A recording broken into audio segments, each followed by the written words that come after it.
नमस्कार प्रिय मित्रों, मैं ज्योतिषकार कमल आप सबका हार्दिक अभिनंदन करता हूं आपके अपने इस प्यारे यूट्यूब चैनल एस्ट्रो कमल में। और आज मैं आपको 15 मिनट में आज्ञा चक्र जागृत करने का टेक्निक बताता हूं।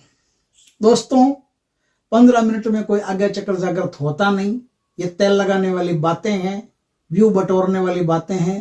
थंबनेल पर लिखा है व्यू आएंगे, कम से कम वीडियो देखोगे और एक ऑथेंटिक प्रमाणिक जानकारी आपको प्राप्त होगी। और 15 मिनट में होगा क्या, यह भी मैं बता देता हूं। कोई आज्ञा चक्र 15 मिनट में जागृत नहीं होता। आज्ञा चक्र के लिए तो 6-6 महीने साधना करनी पड़ती है। लेकिन होता क्या है, आज्ञा चक्र कैसे जागृत होता है? देखिए दोस्तों, संपूर्ण आज्ञा चक्र तो पूरे जीवन भर में जागृत नहीं होता। संपूर्ण आज्ञा चक्र जागृत तो परमात्मा का ही होता है और किसी का नहीं होता।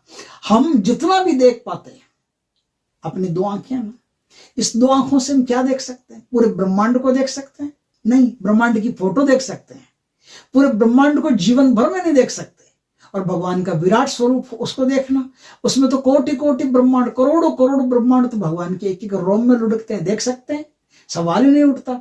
बात संपूर्ण आज्ञा चक्र की है ही नहीं। संपूर्ण आज्ञा चक्र कभी जागृत नहीं हो सकता, कैसे भी जागृत नहीं हो सकता। और संपूर्ण आज्ञा चक्र जागृत होने का मतलब है कि आदमी परमात्मा बन गया है। जो व्यक्ति परमात्मा बन जाता है उसी का संपूर्ण आज्ञा चक्र जागृत होता है। साधारण आदमियों का हमारा संपूर्ण आज्ञा चक्र जागृत नहीं होता। तो होता क्या? फिर मैं 15 मिनट में करूंगा क्या आपको धोखा दे रहा हूं? नहीं, धोखा नहीं दे रहा हूं। 15 मिनट में आपके साथ एक चीज होगी। क्या होगी? आप ये समझ लीजिए कि आप एक कमरे में, उस कमरे के 1000 खिड़कियां और 1000 खिड़कियों पर 1000 पर्दे लगे हैं। छत उखाड़ ली जाए, पूरी की पूरी छत उखाड़ ली जाए और सारी खिड़कियां बिखेर दी जाए और आप अब अकेले खड़े हैं वहां। आप जिस तरफ मुंह करेंगे उस तरफ के पूरे दृश्य आपको दिखाई देंगे। उसे कहते हैं संपूर्ण आज्ञा चक्र जागृत होना। लेकिन संपूर्ण आज्ञा चक्र जागृत नहीं हो और आप एक कमरे में खड़े हैं, उस कमरे की 1000 खिड़कियां हैं, 1000 पर्दे लगे हुए हैं। हवा के जोर से एक कमरे की एक खिड़की खुली हुई का थोड़ा सा पर्दा सरक गया, थोड़ा सा पर्दा थोड़ी सी देर के लिए हट गया हवा के जोर से, तो आपको बाहर का दृश्य दिखाई दे जाएगा कि बाहर क्या है, पहाड़ है कि झरना है कि पार्क है कि कोई जिम लगी हुई है कि कोई कसरत करने का मैदान अखाड़ा लगा हुआ है। क्या है बाहर, क्या है आपको दिखाई दे जाएगा। और जब बाहर क्या है आपको दिखाई दे जाएगा, तो इस दुनिया में आप सिद्ध पुरुष हो। कोई आपके सामने आके बैठता है, तुम्हारा ये नाम है, पर्चे पे लिख देता हूं, तुम्हारे माँ का ये नाम, तुम इसलिए आए हो कि नहीं आए हो? तो हाँ आया हूं महाराज, बस तुम हो गए सिद्ध पुरुष। और फिर तुम कभी अमेरिका जाओ, कभी इटली जाओ, हाँ सिद्ध पुरुष आ रहे। सिद्ध पुरुष कुछ नहीं। अभी तक तो तुम्हारी आज्ञा चक्र में एक खिड़की के एक पर्दे को हल्की सी हवा ने उघाड़ा है बस।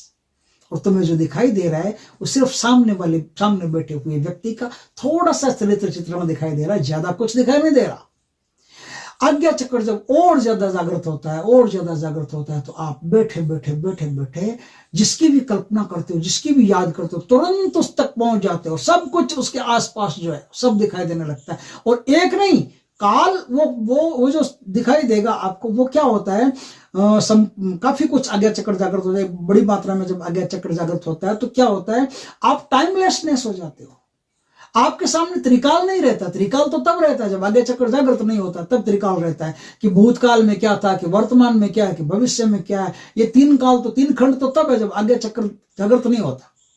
आप ये समझ लो कि आपके आगे एक दीवार है, आपके पीछे एक दीवार है। अब दीवार के इस साइड में रहने वाले दूसरे लोग हैं, आगे साइड में रहने वाले दूसरे लोग हैं, और आप बीच में खड़े हो। तो आपके लिए 2 दीवारें हैं। लेकिन दोनों दीवारों को जब सामने से हटा लिया जाए तो ना तो ये दीवार है, नहीं ये दीवार, ना आगे वाला कुछ ना पीछे वाला कुछ, दोनों आपको अच्छी तरह से दिखाई दे रहे हैं। तो दीवारों की झंझट खत्म।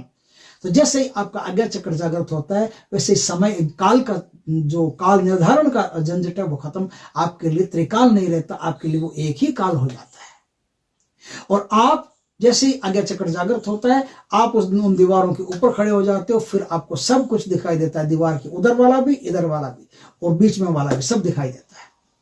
तो आज्ञा चक्र संपूर्ण जागृत तो करने की विधि नहीं है। लेकिन क्या होता है कि हमारे आज्ञा चक्र जागृत होता है ना, वो आज्ञा चक्र कई परतों में जागृत होता है। 14 ऐसी परतें होती है। उन 14 परतों में आज्ञा चक्र जागृत होता है। मतलब उसके अपने और प्रकृति के बीच में कई प्रकार के पर्दे हैं, कई प्रकार के पर्दे। उन पर्दों में 7 जो चक्र हम बात करते हैं, चक्रों की 7 लेयर, 7 परतें जो है वो 7 परतें तो 7 चक्रों की है, और 7 उपचक्रों की है।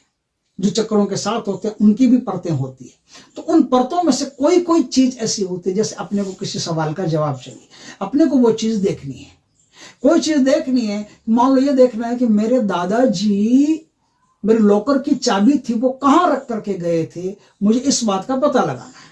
तो अब आप इस बात का पता आज्ञा चक्र से लगाओगे।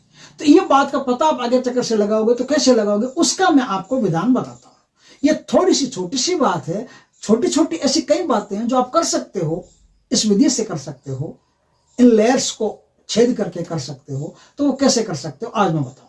दोस्तों, सोमवार का दिन हो, कोई भी सोमवार का दिन हो, आप ईशान दिशा की तरफ, उत्तर दिशा की तरफ या पूर्व दिशा की तरफ मुंह करके लाल आसन पर विराजमान होकर के भगवान शंकर और मां गौरी की पूजा करें। भगवान शंकर और मां गौरी की पूजा करके उनसे ये प्रार्थना करें कि हे प्रभु, मैं आज्ञा चक्र के द्वारा वो सवाल के उत्तर या वो चीज देखना चाहता हूं, या इन प्रश्नों के उत्तर चाहता हूं, मुझ पर कृपा करें आप, हे परमात्मा आप दया करें। ऐसा बोल करके अब आपको क्या करना है, रुद्राक्ष की माला से आपको सबसे पहले तो गुरु मंत्र होता है, वो तो करना ही करना है, गुरु मंत्र की एक माला करनी है। उसके बाद में आपको क्या करना है, उसके बाद में एक माला मूलाधार में स्थित पृथ्वी चक्र, जो मूलाधार होता है ना, उसमें पृथ्वी बीज मंत्र जो होता है लम, उस पृथ्वी बीज मंत्र लम का ओम लम लम नमः शिवाय लम लम ओम, इस मंत्र का आपको एक माला का जाप करना है। दूसरा, आपको स्वादिष्टान चक्र में जल बीज का जाप करना है। जल बीज यानी वरुण बीज, वरुण बीज का जाप करना है। ओम वम वम नमः शिवाय वम वम ओम, इस मंत्र का आपको एक माला का जाप करना है। फिर आपको मणिपूरक चक्र में अग्नि बीज का जाप करना है। अग्नि बीज क्या, ओम रम रम नमः शिवाय रम रम ओम, इस मंत्र का एक माला का जाप करना है। फिर आपको अनाहत चक्र में वायु बीज का जाप करना है। वायु बीज यानी यम यम ओम यम यम नमः शिवाय यम यम ओम, इस मंत्र का एक माला का जाप करना है।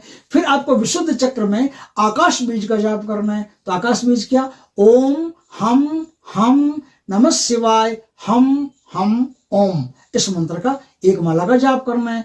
फिर आपको आज्ञा चक्र में शिव बीज का जाप करना है। तो ओम सम नमः शिवाय शम ओम, इस मंत्र का एक माला का जाप करना है। और अब आपको ब्रह्म बीज मंत्र का जाप करना है। ब्रह्म प्रतीकात्मक ब्रह्म बीज मंत्र जो है ओम, उसका जाप करना है, उसका एक माला का जाप करना है। इस प्रकार से आपको जाप करना है। जाप करने के बाद में थोड़ी देर आंखें बंद करके ध्यान पूर्वक वहीं बैठे रहिए। वहीं बैठे रहेंगे तो आपने जिस सवाल के लिए, जिस प्रश्न के लिए जो कार्य किया था, आज्ञा चक्र में वही चीज आपको दिखाई देने लग जाएगी।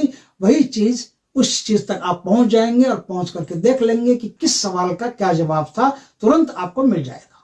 दोस्तों, इस प्रकार से आप 15 मिनट में अपना आज्ञा चक्र जागृत कर सकते हो, छेड़छाड़ कर सकते हो। जागृत तो क्या, आज्ञा चक्र के साथ छेड़छाड़ कर सकते हो और जो चीजें आपको चाहिए वो देख सकते हो।